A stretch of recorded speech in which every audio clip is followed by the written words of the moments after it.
বিপদে বললে বোঝা যায় কেউ আপন না। আপন শুধু একজন মহান সত্তা, তিনি কে? এটা কি আপনারা খেয়াল রাখতে পারবেন?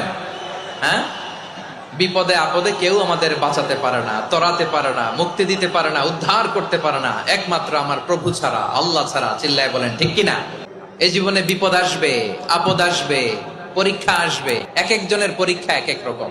আমার পরীক্ষা একরকম, মাসুদ ভাইয়ের পরীক্ষা একরকম, চৌধুরী সাহেবের পরীক্ষা একরকম, আপনার পরীক্ষা একরকম, উনার পরীক্ষা আবার আরেক রকম। সবাই পরীক্ষা দিচ্ছি, কিন্তু কারো পরীক্ষা প্রশ্নের সাথে কারোটার মিল নাই। সুবহানাল্লাহ পড়বেন না?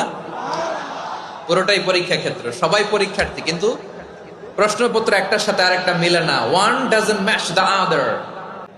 আবার কাউকে আল্লাহ তাআলা গরিব বানিয়ে পরীক্ষা করেন, কাউকে আল্লাহ অসুস্থ বানিয়ে পরীক্ষা করেন। কেউ দেখবেন যে দুরারোগ্য ব্যাধিতে আক্রান্ত, ডাক্তার বলেছে আর সময় নাই, দুরারোগ্য ব্যাধি